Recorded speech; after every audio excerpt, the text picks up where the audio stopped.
এখন তো ভাই আজানে পড়ছে না। এই না বন্ধু চিপস রেখা।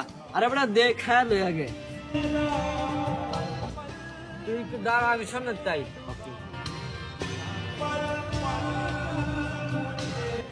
এই ভাই ধরো চিপসটা খাইতে গেছিলাম, কেটে ফেলাই দিছে, ঠিক আছে সামনে দোকান থেকে কিছু নিয়ে আসি, দি কয়টি আছে আগে 200 টাকা আছে, যাই কিছু লয়ে আগে।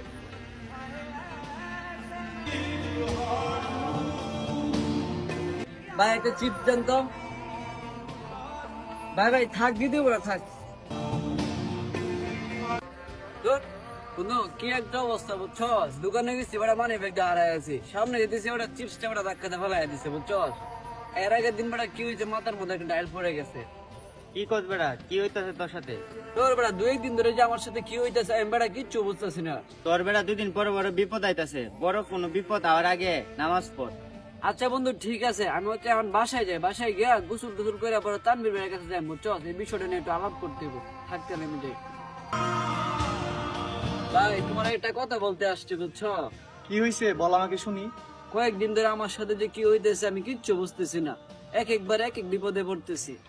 আরে বেটা, আল্লাহ তাআলা আমাদেরকে মাঝে মধ্যে ইচ্ছা করে বিপদে বলা, যেন আমরা আল্লাহ তাআলাকে না বলি।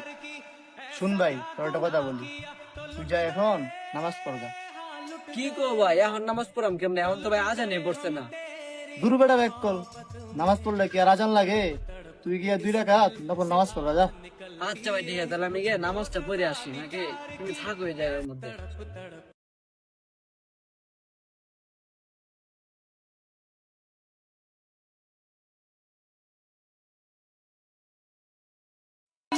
আর আল্লাহর পরিকল্পনা সর্বদাই কি পারফেক্ট। নিজেকে এটা স্মরণ করে দিতে থাকুন যে এমনকি যখন আপনি ভয়ানক সব অভিজ্ঞতার মধ্য দিয়ে সময় অতিক্রম করেন, এটাও পারফেক্ট একটি পরিকল্পনার অংশ।